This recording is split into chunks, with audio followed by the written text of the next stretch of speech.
ఏంటమ్మా ఇది? ఇదేంటో మీకు తెలీదా మావయ్య? ఏంటని అడుగుతుంటే ఏంటో తెలీదా అని అడుగుతావేంటే? ఏంటో నువ్వు చెప్పొచ్చు కదా. మావయ్యకి తెలుసు కాబట్టే నేను చెప్పాల్సిన అవసరం లేదు అంటున్నాను. మావయ్య, ఇది నువ్వు రాసిందే, చదవండి. తీసుకోండి మావయ్య.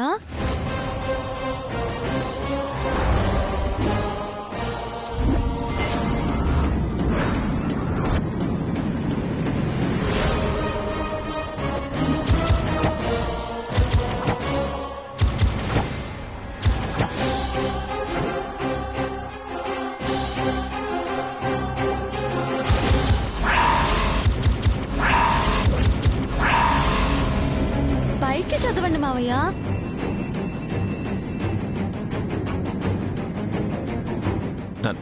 నా కూతురు తులసి, అల్లుడు ఆదిత్య క్షేమంగా ఉండాలి.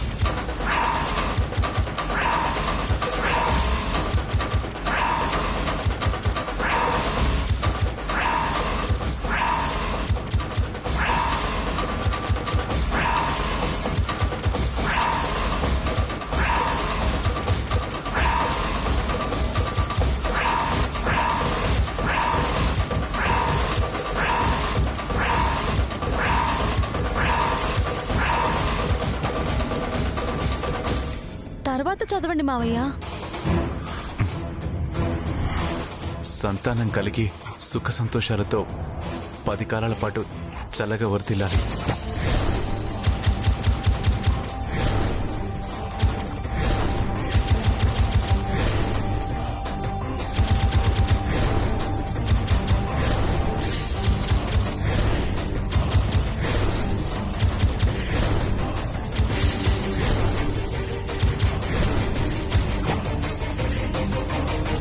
గుర్తొచ్చిందా మావయ్య? ఇది నువ్వు రాసి గుళ్ళో చెట్టు కట్టావు, జారి నా మీద పడింది. ఇది మీరు కట్టడం నేను చూశాను.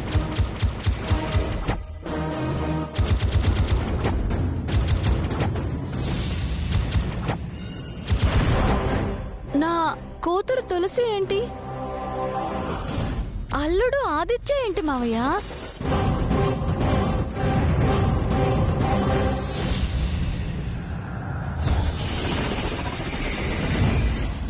ఏంటండి, ఏంటా రాతలు? ఇది కూతురేంటి, వాడు అల్లుడేంటి? మతిగాని పోయిందా? అది మావయ్య, ఇలా టెన్షన్ పడుతున్నావేంటి? అసలు ఇలా ఎందుకు రాయాల్సి వచ్చింది చెప్పండి. చెప్పడానికి ఏముందమ్మా, ఏదో పొరపాటున రాశాను. ఏదో ఆలోచిస్తూ అలా రాసుంటాను. పొరపాటునే అయితే ఒక చోట తప్పు రాస్తారు, ఇలా 2 చోట్ల ఎందుకు తప్పు రాస్తారు?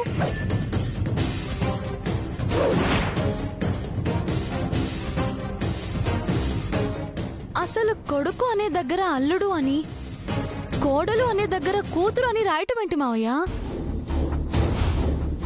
ఏంటండి, ఏంటిది?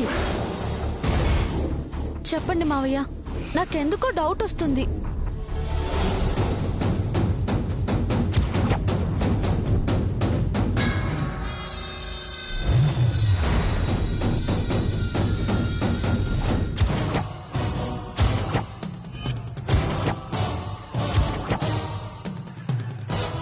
పొరపాటని అంటున్నాను కదా. లేదు మావయ్య, నువ్వేదో దాస్తున్నావని నాకు అనుమానం కలుగుతోంది. పొరపాటు అంటే ఇంతలా మార్చి రాస్తారా? నేను ఇలా రాశానని నాకు ఇప్పుడే తెలిసిందే. నేనేం కావాలని రాయలేదు. అనుమానపడాల్సిన అవసరం లేదు. పొరపాటు అనేది మానవ సహజం. దీన్ని పెద్ద ఇష్యూ చేయకండి తులసి. నిజం చెప్పండి మావయ్య, నిజంగా పొరపాటేనా? మీరు మా దగ్గర ఏం దాచడం లేదు కదా? దాచడం ఏంటి తులసి, ఏదో ధ్యాసలో రాసుంటాను. ధ్యాస తప్పేంత ఏం జరిగిందని ఇలా రాశారు?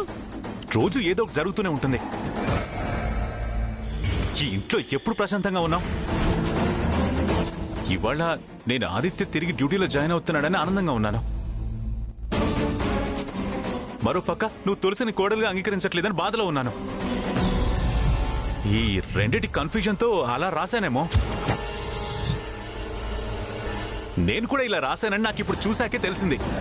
ఇలా ఇవ్వు. అరే ఏంటండి అదేంటి?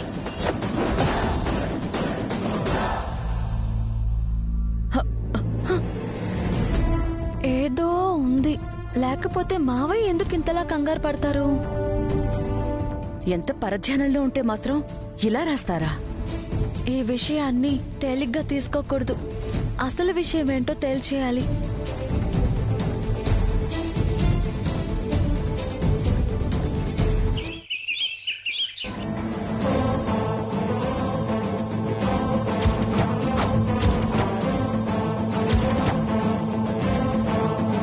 వదినకి డౌట్ వచ్చింది. ఇప్పుడు తులసికి కూడా అనుమానం వచ్చిందంటే మనం ప్రమాదంలో పడ్డట్టే. చాలా చాలా జాగ్రత్తగా ఉండాలన్నయ్య. చిన్న పొరపాటు జరిగినా, ఒక్క మాట జారినా మనం చాలా సమస్యలు చిక్కుకుంటాం. మొత్తం రసాభాస అవుతుంది. ఆ తర్వాత ఏది మన కంట్రోల్లో ఉండదు. అసలు అలా ఎలా జరిగిందన్నయ్య? అదే నాకు అర్థం కావట్లేదు ప్రియా. చెట్టుకు చక్కగా కట్టిన ఆ చీటీ అలా ఇలా జారిపడింది. పోయిపోయి అది తులసి చూడడం, చదవడం అంత మిస్టరీగా ఉంది. నేను ఊహించేంతలోనే అంతా జరిగిపోయింది. అంతా మాయలా ఉంది బావా. తులసికి అనుమానం వస్తే అది నివృత్తి చేసుకునేదాకా వదలదు. అంత అజాగ్రత్తగా ఎలా ఉన్నావన్నయ్య? నేను జాగ్రత్తగానే ఉన్నాను. అలా జరుగుతుందని కలగంటామా ఏంటి? జారిందే అనుకో, అది తులసికి దొరకడం ఏంటి, అది చదవడం ఏంటి?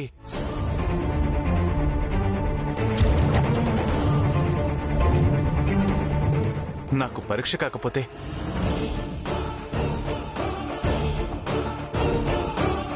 నేనేదో ఆదిత్యకి తిరిగి జాబ్ వచ్చిందన్న సంతోషంలో వెళ్ళి రాశాను. కానీ దైవం మరోలా జరిగేలా చేసి మనల్ని టెన్షన్లో పడేశాడు.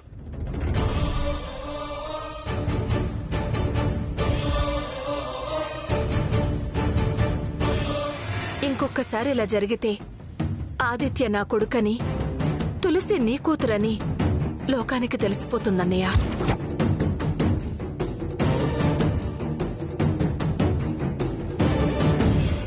మనం నిండా మునిగిపోతాం. వాళ్ళ జన్మరహస్యాలు తెలిస్తే ఎలాంటి ప్రమాదాలు జరుగుతాయో.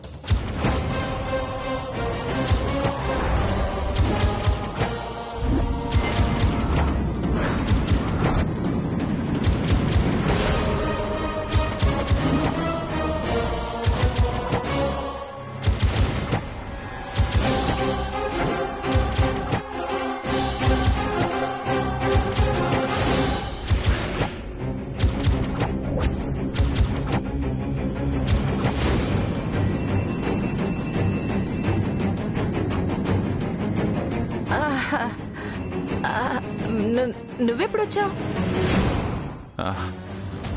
అలా సైలెంట్గా వచ్చావేంటమ్మా?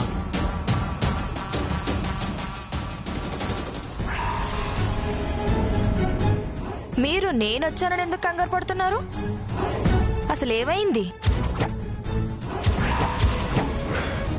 ఎప్పుడొచ్చావు? మీరెందుకు కంగారు పడుతున్నారు?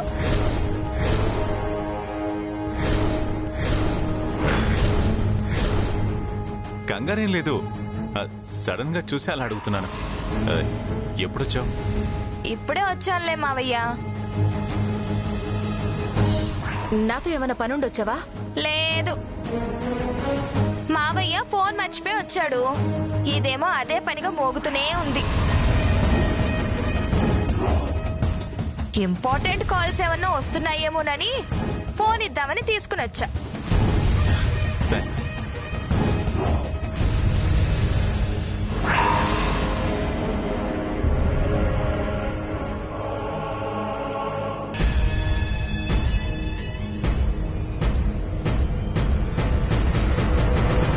దాన్ని చూడగానే గుండె కుబేలు మందన్నయ్య.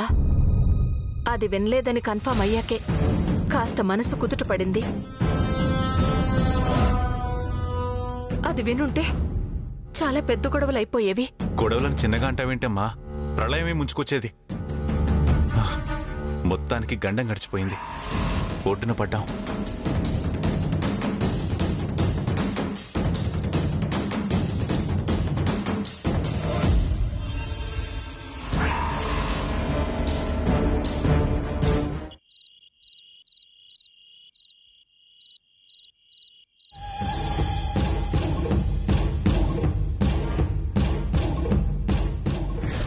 నేను ఇలా రాశానని నాకు ఇప్పుడే తెలిసిందే.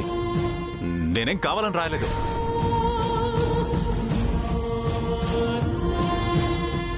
పొరపాటు అనేది మానవ సహజం.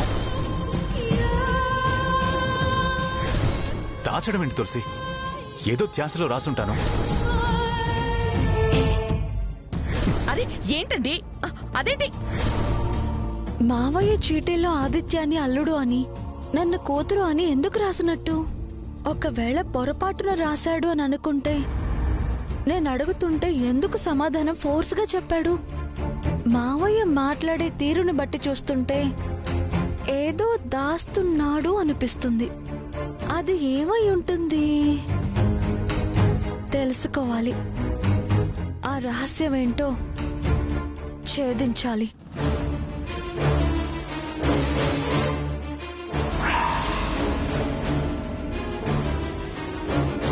తులసి, డిన్నర్ రెడీనా?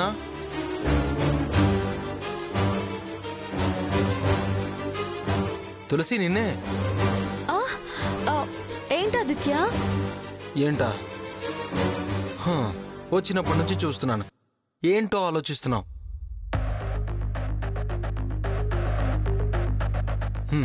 ఇంకా చీటీ గురించి ఆలోచిస్తున్నావా? అనవసరంగా ఆలోచించి బుర్రపాడు చేసుకోకు.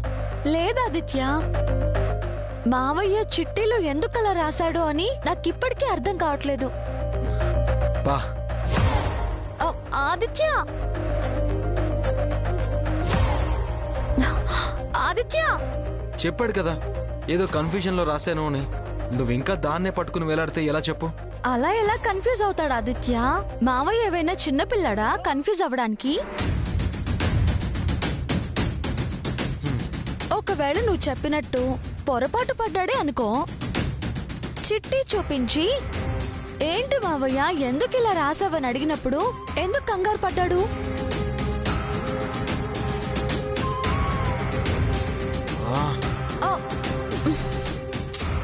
ఆదిత్య, బా అంటే మావయ్య ఏదో దాస్తున్నాడనే కదా అర్థం. దానికి తోడు గుడికి మావయ్య ఒక్కడే ఎప్పుడూ వెళ్ళలేదు. ఎవరికి చెప్పకుండా గుడికి వెళ్ళి చీటీ రాయాల్సిన అవసరం మావయ్యకి ఏముంది చెప్పు? ఆయన అలా రాసినంత మాత్రాన ఇప్పుడు ఏం కొంపలు మునిగిపోయాయి చెప్పు? కోడల్ని కూతురు అనుకోకూడదా? కొడుకుని అల్లుడు అని పొరపాటుగా రాస్తే తప్ప? నీ మూడ్ డిస్టర్బ్ చేసుకుని నా మూడు డిస్టర్బ్ చెయ్యకు. ఆకలి చంపేస్తుంది. ముందు వెళ్ళి డిన్నర్ రెడీ చేయి. నేను డ్రెస్ చేంజ్ చేసుకుని వస్తాను. ఈ విషయాన్ని అంత తేలిగ్గా వదలడానికి వీల్లేదు. దీని వెనక ఏదో రహస్యం దాగి ఉంది. మావయ్య నాకు ఆదిత్యకి సంబంధించిన విషయాలేంటో తన దగ్గర దాస్తున్నాడు. అదేంటో త్వరగా తెలుసుకోవాలి.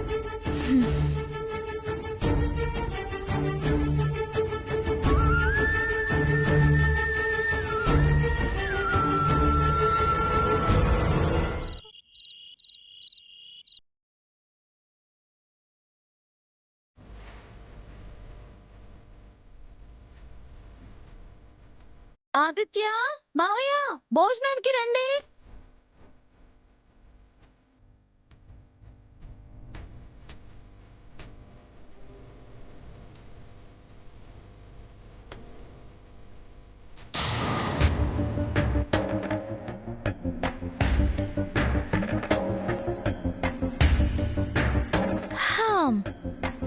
ఇదిగో అత్తయ్య.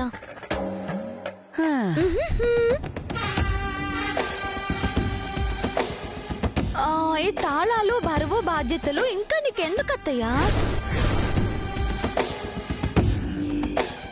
వయసులో ఈ బరువు మోయటం అంత అవసరమా? వీటికి నీ దగ్గర ఉండటం ఇష్టం లేకే అలా జారిపోతున్నాయి.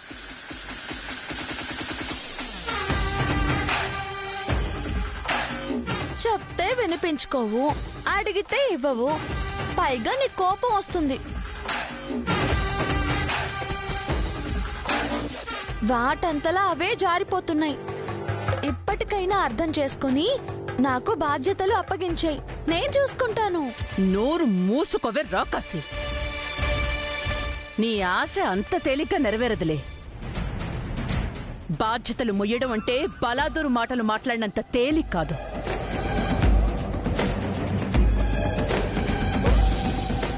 అత్యాశకి పోకు, అది నెరవేరడం అంత తేలిక కాదు.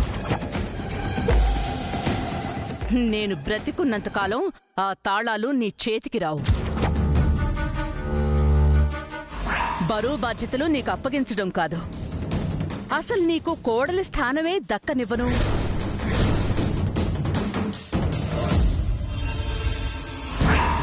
నేనుండగానే పెత్తనం చెలాయించాలని ఉవ్విళ్ళూరుతున్నావు. పిచ్చి వేషాలు వేస్తే పళ్ళు రాల్తాయి. తాళాలిలా ఇవ్వో. నాకు ఆలోచనలు రానే రావత్తయ్యా, కానీ వస్తే దాన్ని ఎలా అమలు చేసుకోవాలో నాకు బాగా తెలుసు.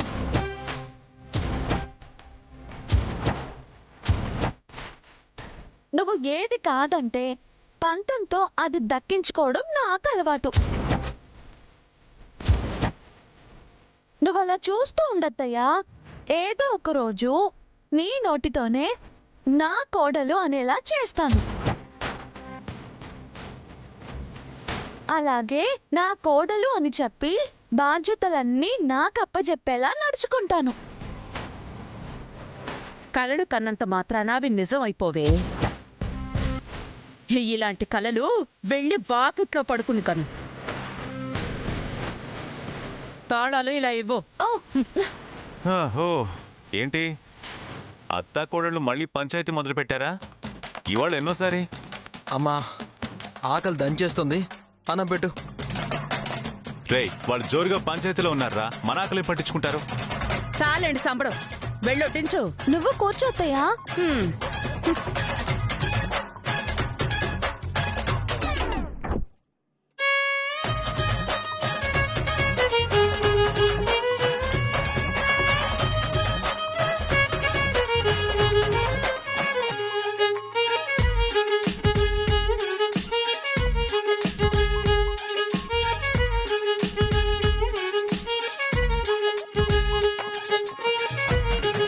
ఆదిత్య, డిపార్ట్మెంట్ వాళ్ళందరూ నీతో పూర్వంలాగే ఉన్నారా లేదా తేడాగా ఉన్నారా? తేడా ఏం లేదు నాన్న, హ్యాపీగానే రిసీవ్ చేసుకున్నారు, అంతా బాగానే ఉన్నారు.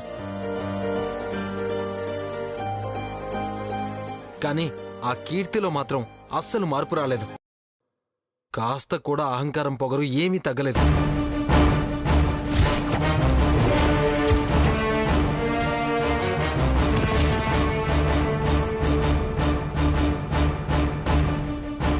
మళ్ళీ ఏం చేసింది రాది? ఏం చేయలేదు, ఏదో చేస్తానని చెప్పి ఛాలెంజ్ చేస్తుంది. ఉదయం ఎదురుపడి నీకసలు ఈ ఉద్యోగమే లేకుండా చేస్తానని వార్నింగ్ ఇచ్చింది.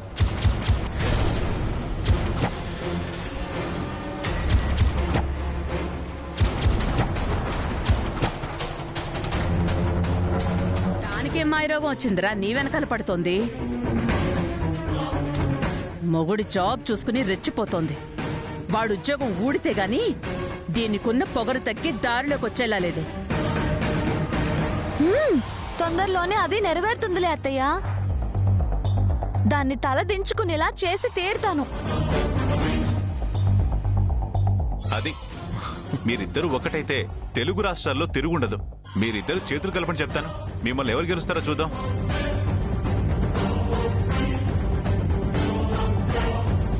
అవునన్నా, ఎవరు నాతో చేతులు కలిపినా కలపకపోయినా దాని అంతు చూడకుండా వదలను మావయ్య.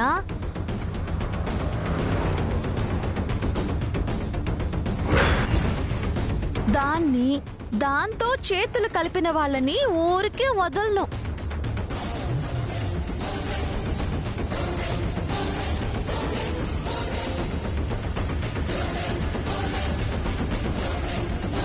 ఆదిత్య, నీకు వార్నింగ్ ఇచ్చాక దాని పొగరు నేను దించకుండా ఉండను. ఎవరెవరు దానికి హెల్ప్ చేస్తున్నారో చూస్తా. అందరి భరతం పట్టి దాని పొగర్ని అణచి తీర్తా. అది ఆదిత్యాన్ని ఏదో సాధించాలని చూస్తుంది. మేము సరెండర్ అవుతామని కలలు కంటుంది.